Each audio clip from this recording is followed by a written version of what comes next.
आज हम लोग पढ़ेंगे काइंड्स ऑफ हर्बिसाइड एप्लीकेशन। ये इसमें से कई बार डायरेक्टली क्वेश्चन आ जाता है कि डेफिनेशन दे के बोल देता है कि ये बताइए कि ये कौन सा मेथड है या कौन सा काइंड है, उसका नाम पूछ देता है। और ये दो टाइप के होते हैं, काइंड्स ऑफ हर्बिसाइड एप्लीकेशन।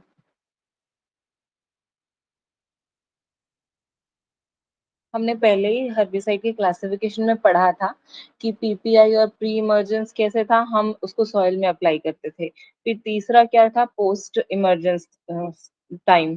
तो पोस्ट इमर्जेंस में क्या था, हम हर्बिसाइड का एप्लीकेशन जो था फोलिएज में करते थे।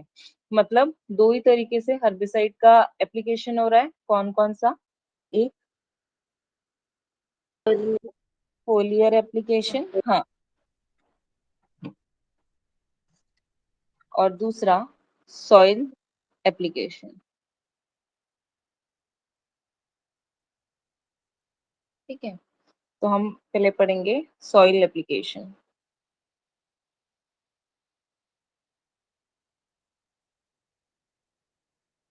सॉइल एप्लीकेशन में पहला है सॉइल सरफेस एप्लीकेशन। ये इसको सरफेस एप्लीकेशन भी कहते हैं। जैसे पीपीआई में जो प्रिंसिपल फॉलो होता था, वही सेम इसमें होता है। ये सरफेस है, मतलब सॉइल है अपनी। सॉइल में हम हर्बिसाइड अप्लाई करेंगे, ये सॉइल की सरफेस पे स्प्रे करेंगे हर्बिसाइड। और वीड्स जो रहते हैं मेनली जो 2 to 3 सेंटीमीटर के डेप्थ पे रहते हैं, और हमारे क्रॉप 5 to 6 सेंटीमीटर पे। तो जब मॉइस्चर मिलेगा, हर्बिसाइड की यहाँ पे एक लेयर है, फिल्म बनी हुई। जब मॉइस्चर की प्रेजेंस में जो वीड के सीड्स हैं ये ग्रो करने लगेंगे, तो इसके जो रूट्स होंगे वो ये हर्बिसाइड को एब्जॉर्ब करके वो उनकी डेथ हो जाएगी, वो वीड्स की। और उसके बाद फिर आपके ये क्रॉप सीड्स उगेंगे। ठीक है, इसमें बस हम लोग को ये देखना रहता है कि हम जब हर्बिसाइड अप्लाई करते हैं तो उसके बाद किसी तरीके से ये जो फिल्म बनी है हर्बिसाइड की, जो लेयर बनी है वो डिस्टर्ब नहीं होनी चाहिए। जानवरों के चलने की वजह से या अगर हमने टीलेज विलेज कर दिया तो वो लेयर टूट जाएगी। और वो अगर लेयर ब्रेक हुई तो हर्बिसाइड जहां पर नहीं है, सपोज इस एरिया में अगर फिल्म नहीं है, रिमूव हो गई हर्बिसाइड की, तो यहाँ पे से अगर कोई वीड्स ग्रो करेगा तो वो ग्रो कर जाएगा। उसकी डेथ नहीं होगी, क्योंकि वहां पे हर्बिसाइड है नहीं, तो प्लांट एब्जॉर्ब नहीं कर पाएगा। ठीक है, तो ये होता है soil surface application.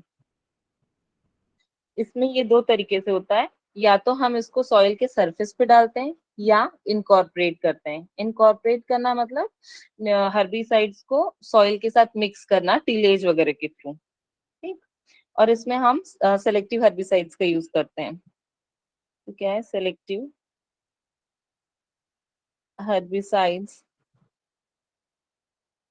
are usually applied to soil surface with or without incorporation into soil.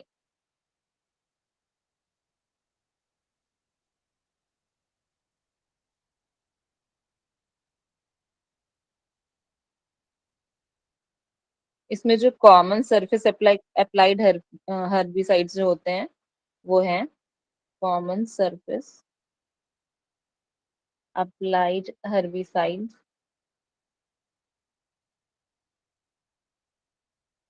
Are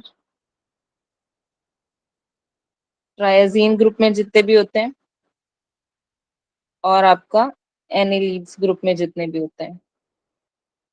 triazine में क्या क्या होते हैं, एट्राजीन, सीमाजीन, प्रोपाजीन, ये सब। और एनिलीड्स में क्या क्या होते हैं, एलाक्लोर, ब्यूटाक्लोर,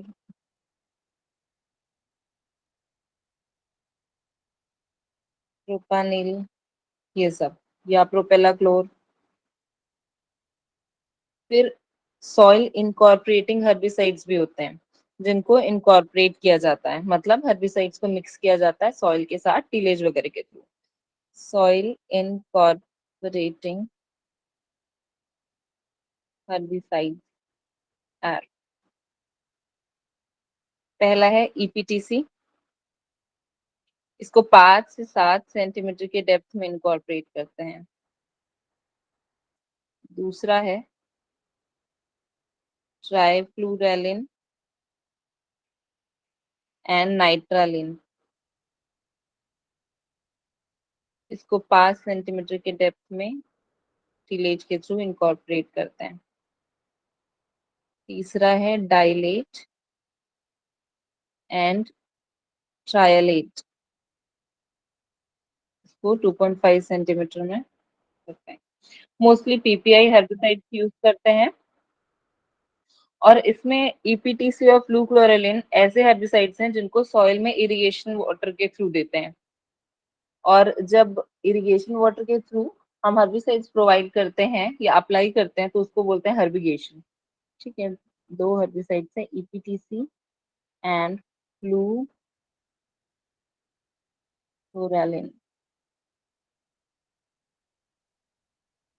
इसको इरिगेशन वाटर के साथ अप्लाई करते हैं सॉइल में। इसमें से जो मोस्टली हर्बिसाइड्स हैं उनको फिजिकली इनकॉर्पोरेट करते हैं टिलेज इक्विपमेंट्स के थ्रू। ठीक है, और मोस्टली जो इसमें हर्बिसाइड्स रहते हैं वो वोलेटाइल नेचर के रहते हैं। वोलेटाइल नेचर के मतलब जो वेपर फॉर्म करते हैं और स्टरलाइज करते हैं सॉइल को। तो ऐसे नेचर के हर्बिसाइड्स को सॉइल में इनकॉर्पोरेट करना पड़ता है, क्योंकि हम अगर सरफेस पे डाल देंगे तो लॉसेस जल्दी होंगे। तो इसलिए वोलेटाइल हर्बिसाइड्स को इनकॉर्पोरेट करते हैं सॉइल में ताकि लॉसेस जो है कम हो। और ये सब हर्बिसाइड को इनकॉर्पोरेट हम कब करेंगे? सोइंग से पहले, क्योंकि अगर सोइंग कर दिया है उसके बाद टिलेज या बाकी सब उसके बाद कैसे सॉइल को डिस्टर्ब करेंगे। ठीक है, तो ये वोलेटाइल हेर्बिसाइड्स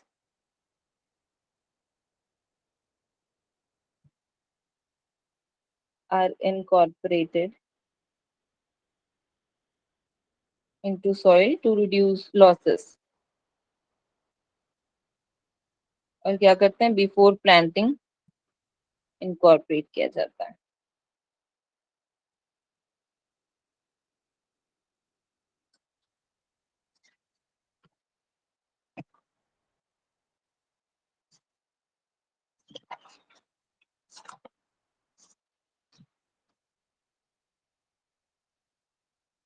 यहाँ तक क्लियर है?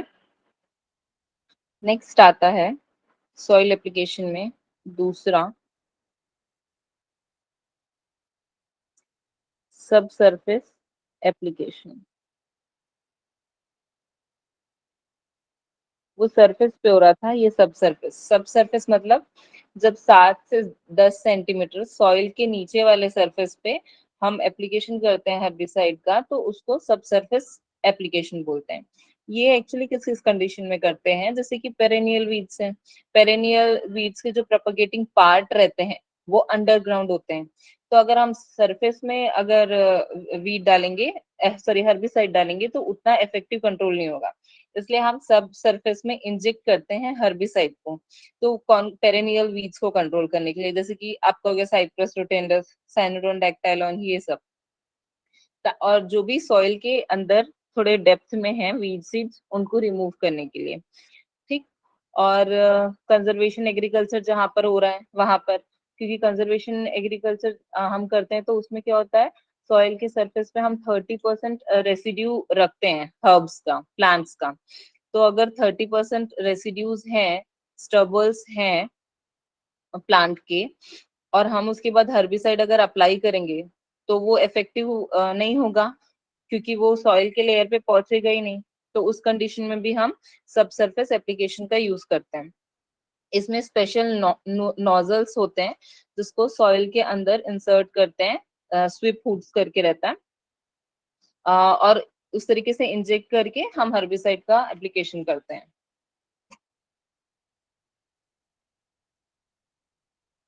ये ऐसा है, applied 7 to 10 centimeter below the soil surface against perennial weeds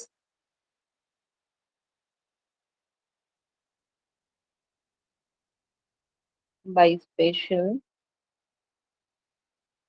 flood nozzles. Perennial weeds मतलब जैसे कि साइप्रस रुटेंडस, सैनोडोन डेक्टाइलॉन, ये सब। ये मेन क्या करते, क्यों करते हैं? रिमूव करने के लिए वीड के सीड बैंक को इनटू द सॉइल।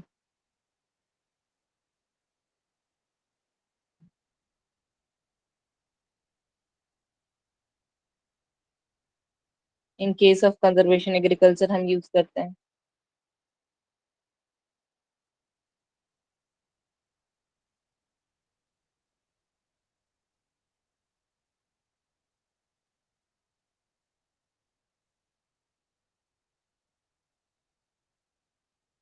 इसके एग्जाम्पल हैं कार्बामेट्स। कार्बामेट ग्रुप के हर्बिसाइड्स हैं जैसे कि टर्ब्यूटॉल, डाइक्लोरमेट, ये आपका हो गया ईपीटीसी, ये सब।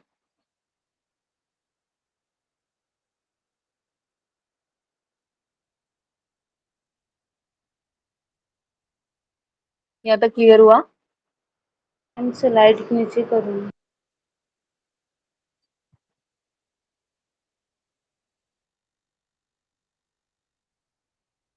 मैम, हाँ। Against perennial weed by special flood nozzles, ये स्पेशल इक्विपमेंट्स होते हैं जिसके थ्रू हर्बिसाइड्स को इंजेक्ट करते हैं सॉइल में। Okay ma'am.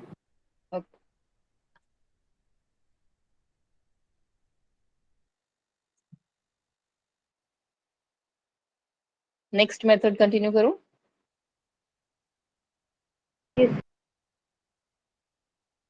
थर्ड है ब्रॉडकास्ट एंड बैंड एप्लीकेशन।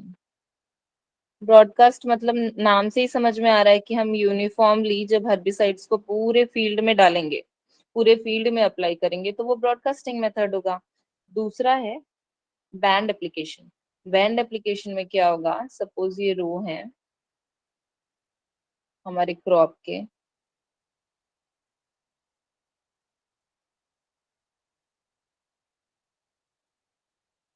और ये बीच में 45 सेंटीमीटर का इंटररो स्पेस है।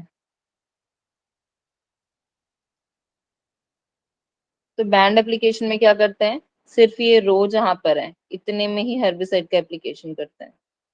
ये इस पोर्शन पे जितने में रोज हैं, इसको बोलते हैं बैंड एप्लीकेशन।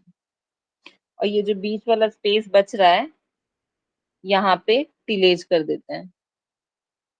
टिलेज या इंटरकल्चरल ऑपरेशन करके हम, या वीडिंग करके, ये यहाँ बीच के जो वीड्स रहते हैं उनको रिमूव करते हैं। ये किस किस केस में करते हैं?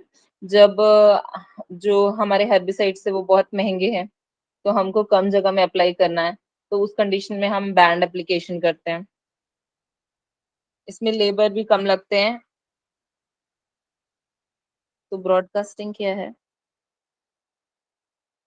Application of application of over the entire field area. और बैंड एप्लीकेशन क्या है? इफ द एप्लीकेशन इज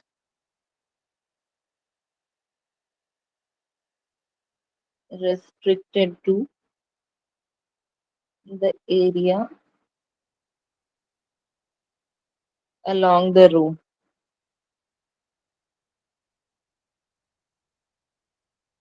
इसको बोलते हैं बैंड एप्लीकेशन। अच्छा, ये जो बीच वाला स्पेस है इसमें नॉन सेलेक्टिव हेर्बिसाइड्स का भी यूज करते हैं रोज के बीच में।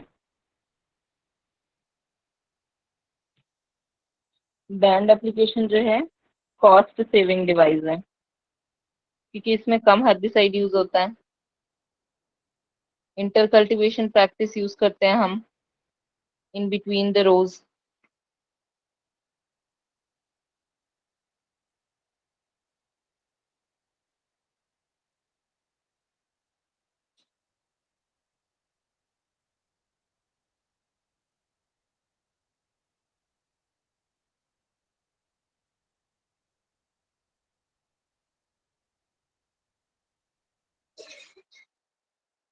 इसका एग्जांपल ये भी है कि मेज के फील्ड में बहुत बार वीट को कंट्रोल करने के लिए एट्राजीन का अप्लाई करते हैं बैंड्स में, और बीच में जो इंटर रो स्पेस है वहां पे नॉन सेलेक्टिव हेर्बिसाइड्स का यूज करते हैं, या इंटरकल्चरल ऑपरेशन के थ्रू वीड्स को रिमूव करते हैं।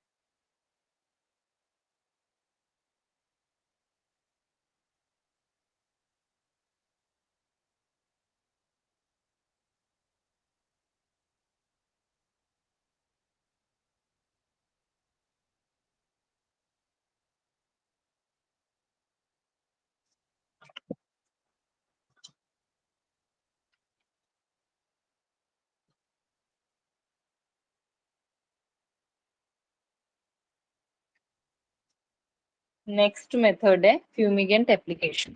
फ्यूमिगेंट्स मैंने बताया था वोलेटाइल केमिकल्स होते हैं। जब इनको सॉइल पे अप्लाई करते हैं तो ये गैस प्रोड्यूस करते हैं और वीड सीड्स को डिस्ट्रॉय करते हैं।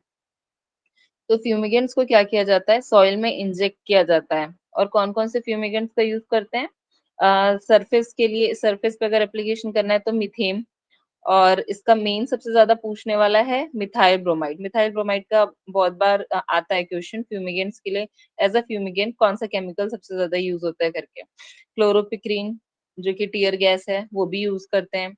फिर फ्यूमिगेंट्स हम जब सॉइल में इंजेक्ट करते हैं तो ना सिर्फ वीड्स, इंसेक्ट, पैथोजन, निमाटोड सबको कंट्रोल करने के लिए यूज किया जाता है। और ये जनरली फील्ड कंडीशन में यूज नहीं करते हैं। जब हमको नर्सरी डेवलप करनी है, नर्सरी बेड जब हम तैयार करते हैं राइस की, टोमेटो की, या वेजिटेबल्स वगैरह की, मेनली उसमें यूज करते हैं हम वीड सीड्स को रिमूव करने के लिए। ठीक है, तो फ्यूमिगेंट्स के एग्जाम्पल क्या है, क्लोरोपिक्रीन, टीयर गैस जिसको बोलते हैं, फिर मिथाइल ब्रोमाइड,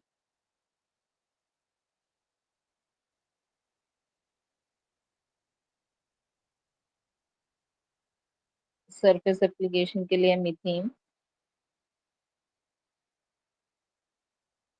क्लोरोफ्रिक्रीन के बाद क्या लिखेंगे? Tear gas, TEARGAS।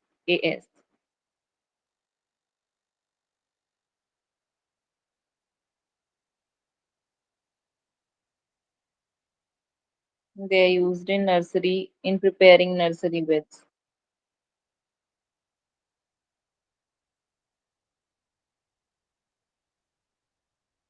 राइस की, टोबैको की, या वेजिटेबल्स की जब हम करते हैं तो यूज किया जाता है वीड सीड्स को रिमूव करने के लिए, टू रिमूव वीड सीड्स। और ये कॉस्टली मेथड है,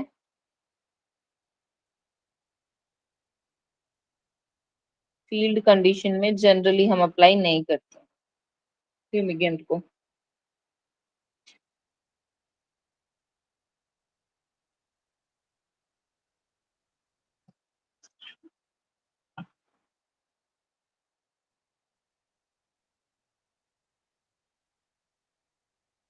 नेक्स्ट आता है हर्बिगेशन।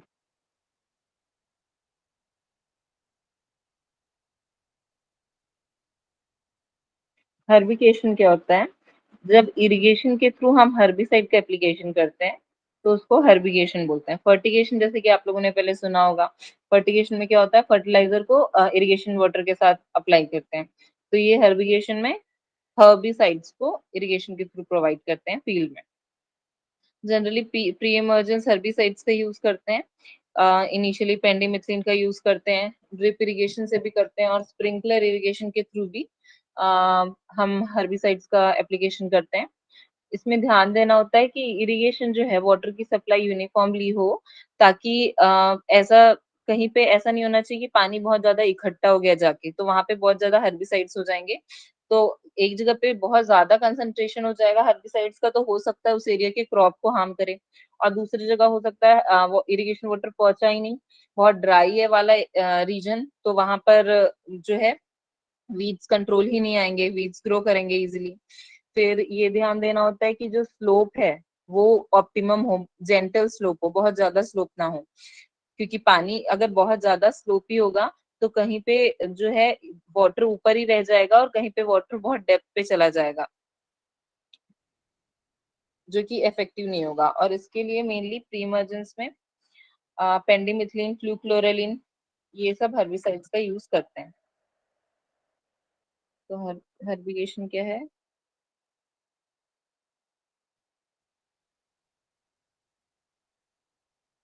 Application of herbicide with irrigation water।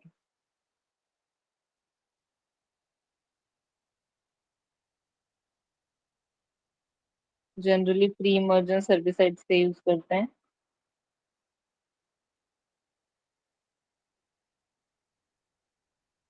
Drip के थ्रू या स्प्रिंकलर इरिगेशन के थ्रू।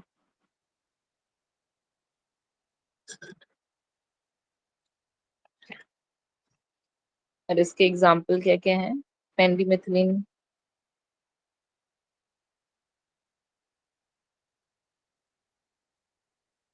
फ्लूक्लोरेलिन, ये ऐसे हेर्बिसाइड्स हैं जिनको इरिगेशन वाटर के थ्रू हम सप्लाई कर सकते हैं।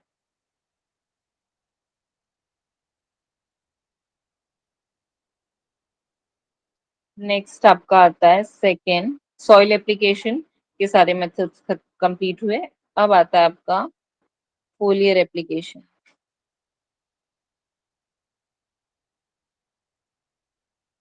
फोलियर एप्लीकेशन को फोलिएज एक्टिव हर्बिसाइड्स भी बोलते हैं। Foliage active herbicide. इसमें जो पहला है ब्लैंकेट, या इसको बोलते हैं ओवरऑल एप्लीकेशन। इसका डेफिनेशन पूछ के, डेफिनेशन दे के आया था एग्जाम में कि ये कौन सा है, नाम बताओ करके। तो ब्लैंकेट एप्लीकेशन में क्या होता है, पूरे फील्ड में एप्लीकेशन करते हैं। कहाँ पर क्रॉप का लोकेशन है, मतलब कहाँ पर वीड है, कहाँ पर क्रॉप है, ये नहीं देखते। यूनिफॉर्मली पूरे फील्ड में सेलेक्टिव हेर्बिसाइड्स का एप्लीकेशन करते हैं।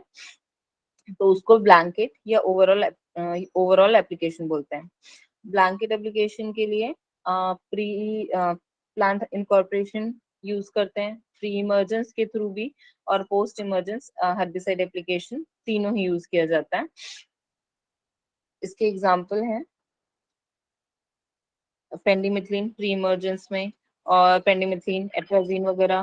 पीपीआई में फ्लूक्लोरिलिन, ट्राइफ्लूक्लोरिलिन, और पोस्ट इमरजेंस में आपका 2,4-D आइसोप्रोटिरॉन, ये सब यूज करते हैं। ठीक है, तो ब्लैंकेट क्या होगा, जब हम पूरे फील्ड में यूनिफॉर्म एप्लीकेशन करेंगे, uniform application of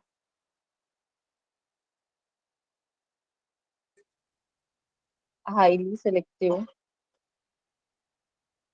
herbicides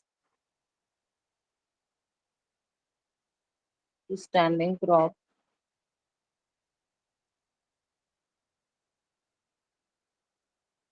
at entire field area for complete control of weeds।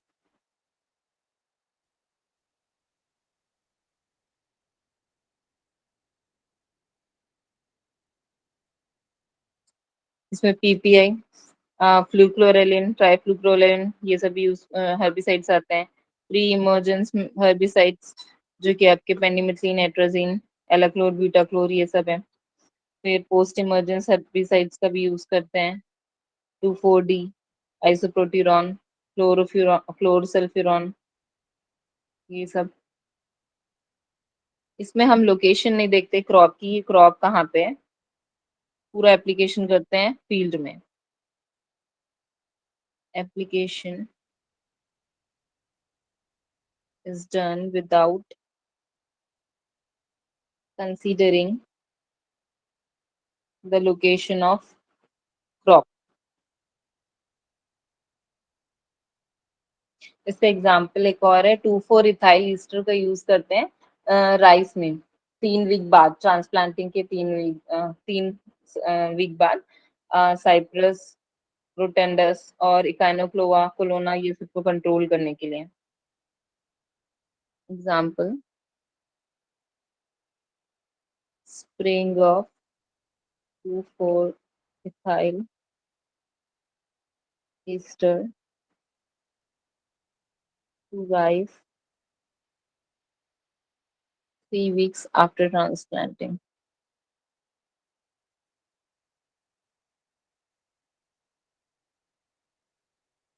ये आपका हुआ ब्लैंकेट और ओवरऑल एप्लीकेशन। नेक्स्ट है इसमें डायरेक्टेड एप्लीकेशन, या हम कह सकते हैं डायरेक्टेड स्प्रे।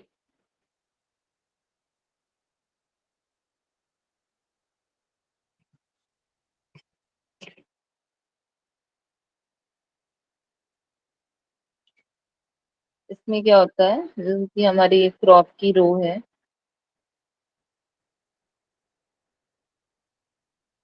हम सिर्फ ये बीच में हर्बिसाइड अप्लाई करेंगे जहां पर वीड्स हैं, तो इसको बोलेंगे डायरेक्टेड एप्लीकेशन। ठीक है। इसमें भी प्री इमर्जेंस हर्बिसाइड का यूज करते हैं मेनली, बट कभी कभी प्री इमर्जेंस और पीपीआई दोनों ही यूज कर लेते हैं। और ये जो हर्बिसाइड है, नॉन सिलेक्टिव हर्बिसाइड यूज करते हैं बीच में, इंटररो स्पेस जो है यहाँ पर नॉन सिलेक्टिव हर्बिसाइड्स का यूज करते हैं। हुड रहता है एक, इस टाइप का इम्प्लीमेंट रहता है जिसके थ्रू, ताकि हर्बिसाइड जो है बाकी जगह ना फैले। ठीक है। और नॉन सिलेक्टिव हर्बिसाइड्स का यूज करके ये जो साइप्रस रोटेंडस ये सब का यूज करते हैं। नॉन सिलेक्टिव हर्बिसाइड जैसे कि ग्लाइफोसेट वगैरह। प्रोटेक्टिव शील्ड यूज करते हैं हम नोजल वगैरह लगा के, ताकि क्रॉप में किसी तरीके से भी नॉन सेलेक्टिव जो भी हेर्बिसाइड्स हम यूज कर रहे हैं वो ना पड़े, इंटर रो स्पेस पे ही पड़े। और ये जनरली हाई वैल्यू जो प्लांटेशन क्रॉप रहते हैं, जिन वाइडर स्पेस्ड जो रहते हैं, जैसे कि टी, एप्पल, ग्रेप, सिट्रस ये सब में। और फील्ड क्रॉप जिनका वाइडर इंटर रो स्पेस होता है, जैसे कि मेज के बीच में हम हमारी स्पेसिंग ज्यादा रहती है, मेज, कॉटन, शुगर केन, ये सारे क्रॉप में भी डायरेक्टेड एप्लीकेशन का यूज होता है।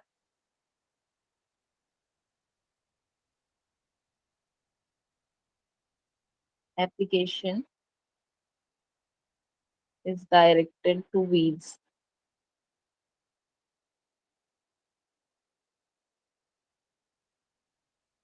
avoiding the contact of herbicide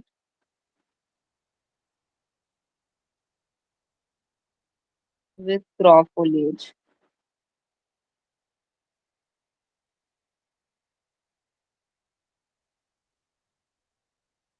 mostly pre emergence use करते हैं, प्री इमर्जेंस हेर्बिसाइड, पेनिमिथलिन, नेट्रोजिन, एलाक्लोर, ब्यूटाक्लोर, बट पीपीआई का भी यूज कर लेते हैं। पीपीआई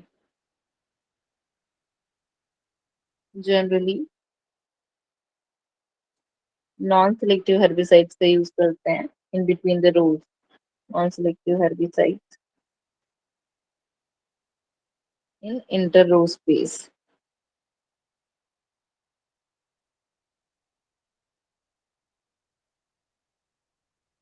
एग्जाम्पल है spraying glyphosate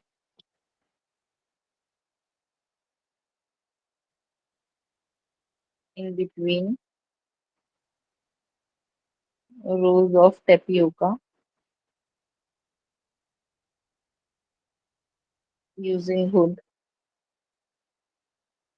to control Cyprus rotundus.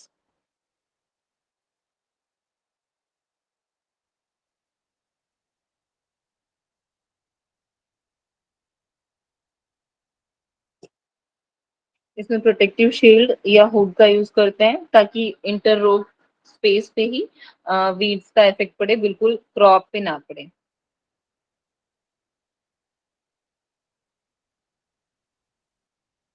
Use of protective shield और hood,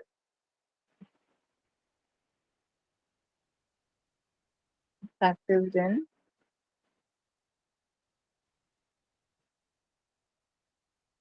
high value plantation crop। such as spaghetti, apple, citrus, grapes, etc. और कुछ कुछ वाइडर इंटर स्पेस्ड क्रॉप में भी स्पेस्ड क्रॉप्स, राइट, मेज, cotton, sugar cane.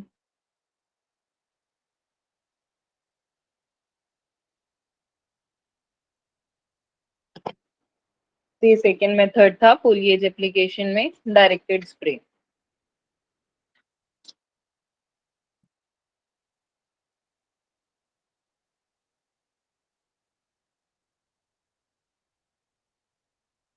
इसके बाद third method है प्रोटेक्टेड स्प्रे। ये भी डायरेक्टेड स्प्रे की जैसा ही है, बस इसमें जैसे कि ये क्रॉप रो थे, डायरेक्टेड में हम यहाँ पे वीड हर्बिसाइड्स का एप्लीकेशन कर रहे थे वीड्स को कंट्रोल करने के लिए, यहाँ पे भी ये सेम चीज करेंगे। बस प्रोटेक्टेड स्प्रे में हम किसी फिजिकल बैरियर के थ्रू क्रॉप को कवर के रखते हैं। इतना ही अंतर है डायरेक्टेड और प्रोटेक्टेड स्प्रे में। इसमें भी हम ये बीच के इंटररो स्पेस में वीड्स को कंट्रोल करने के लिए नॉन सेलेक्टिव हर्बिसाइड्स का यूज करते हैं। और कॉटन वगैरह की क्रॉप के लिए यूज किया जाता है। और paraquat diquat contact herbicide use करते हैं ज्यादा एज कम्पेयर टू ग्लाइफोसेट, क्योंकि ग्लाइफोसेट ट्रांसलोकेटेड होता है, अगर गलती से भी मेन क्रॉप पे गया तो मेन क्रॉप भी खत्म हो जाएगा, इसलिए कॉन्टैक्ट हेर्बिसाइड्स का यूज करते हैं। ठीक है, तो non selective herbicide can be applied by this method.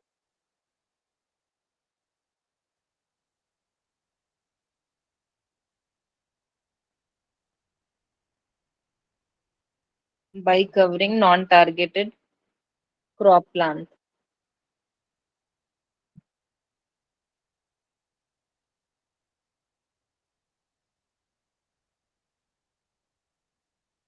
इसमें यूज करते हैं पैराक्वाट डाइक्वाट कॉन्टैक्ट हेर्बिसाइड का। ये ज्यादा अच्छा होता है as compared to glyphosate, is better than glyphosate, क्योंकि ये है ट्रांसलोकेटेड।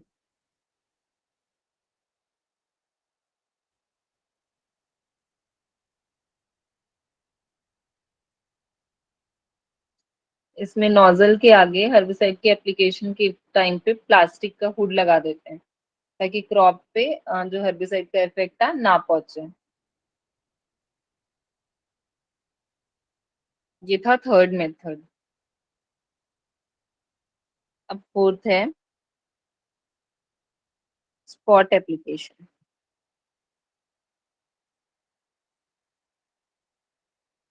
सपोज ये आपकी फील्ड है,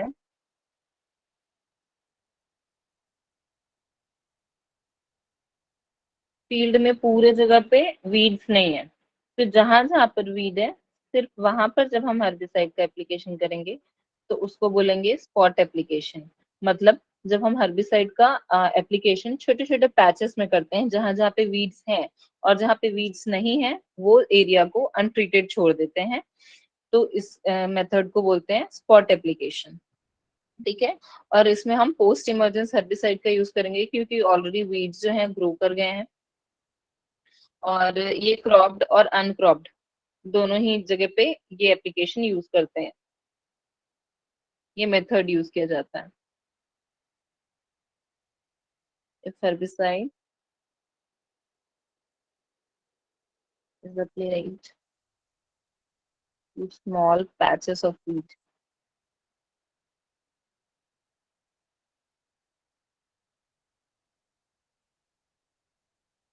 leaving the relatively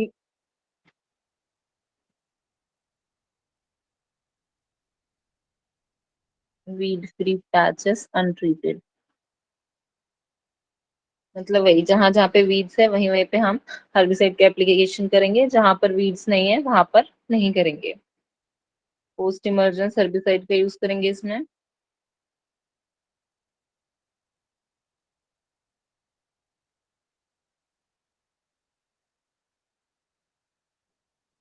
और क्रॉप्ड और अनक्रॉप्ड दोनों एरिया के लिए यूजफुल है।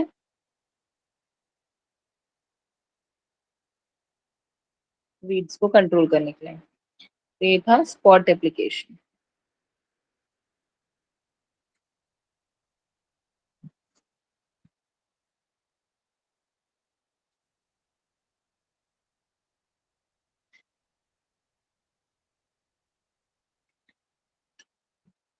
फिर नेक्स्ट मेथड आता है basal bark application.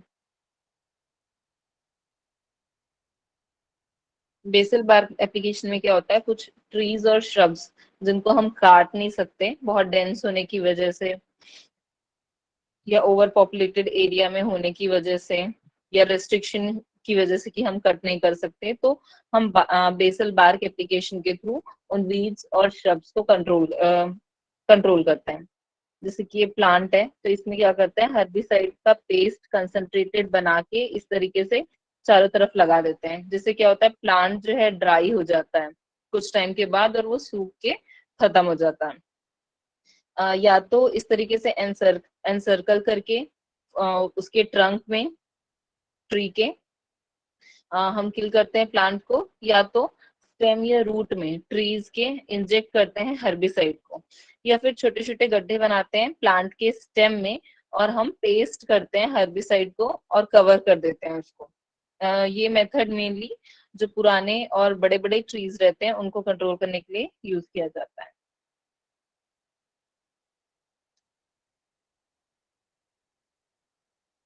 For controlling trees and shrubs.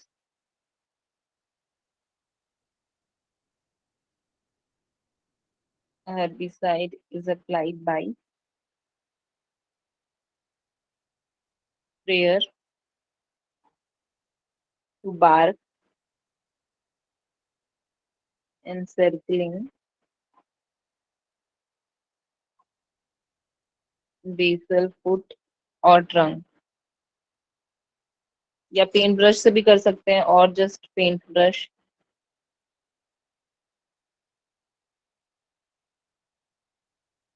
The basal bark with herbicide concentrated solution.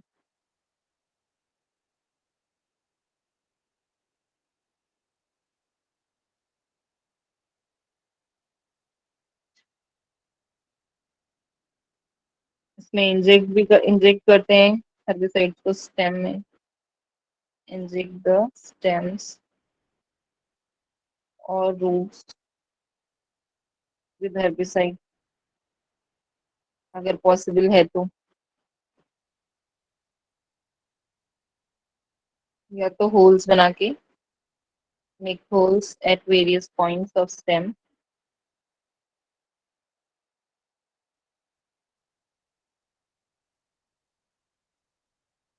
from bottom to top,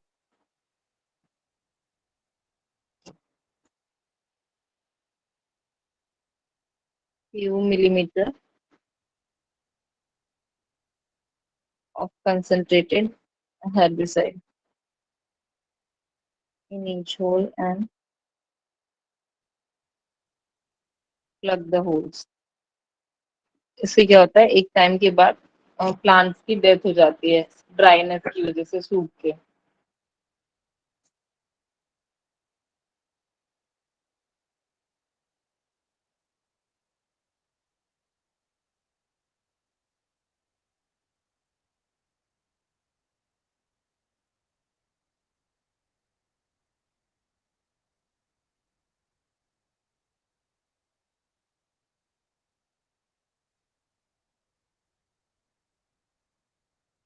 इतने आपके मेन मेथड्स थे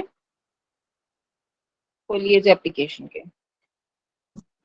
तो काइंड्स ऑफ एप्लीकेशन खत्म हुआ, मेनली दो टाइप के हमने पढ़े, सॉइल अप्लाइड और फोलिएज अप्लाइड। तो ये सारे इसके मेथड्स जो हैं कवर हो गए हैं। नेक्स्ट क्लास में हम फॉर्मुलेशन पढ़ेंगे, हर्बिसाइड का फॉर्मुलेशन, उससे एक न्यूमेरिकल आता है एक्टिव इंग्रेडिएंट का, वो डील करेंगे। फिर नेक्स्ट क्लास से most probably irrigation management start करेंगे। इतने टॉपिक में, आज के टॉपिक में कहीं पे कुछ डाउट है? हेलो। No ma'am. एक और छोटी सी चीज थी, टाइप्स ऑफ स्प्रे पूछता है, कैपेसिटी कितनी होती है, तो ये नोट कर लीजिए। Types of spray herbicide application equipments में रेंज से क्वेश्चन आता है। हाई वॉल्यूम स्प्रे है तो उसकी कैपेसिटी कितनी होती है? 400 लीटर पर हेक्टेयर से ज्यादा या उसके इक्वल। दूसरा, लो वॉल्यूम स्प्रे, इसकी कैपेसिटी होती है 5 to 400 लीटर पर हेक्टेयर। अगर ग्राउंड एप्लीकेशन करना है, मतलब सॉइल एप्लीकेशन करना है, तो generally 100 to 200 litre per hectare use करते हैं। और अगर फोलिएज या एरियल एप्लीकेशन करना है तो 15 to 75 लीटर पर हेक्टेयर वाला स्प्रे यूज करते हैं। फिर लास्ट है अल्ट्रा लो वॉल्यूम स्प्रे, इसकी कैपेसिटी 5 लीटर पर हेक्टेयर से भी कम रहती है।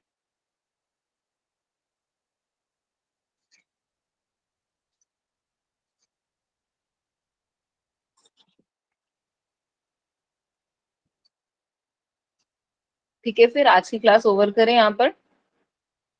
मैम फर्स्ट वाला क्या है क्या, हाई वॉल्यूम स्प्रे वाला?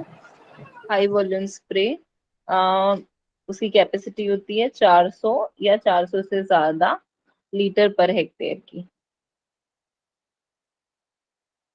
क्या मैम? हाँ,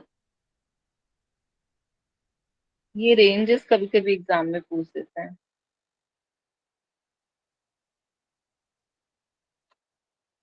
कि हाई वॉल्यूम स्प्रे है तो उसका रेंज कितना है, अल्ट्रा लो का कितना है। ठीक है, फिर आज की क्लास खत्म करें यहाँ पर। Yes.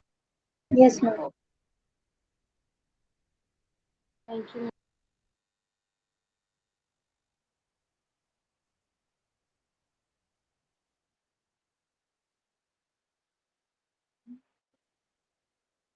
Thank you ma'am. Welcome.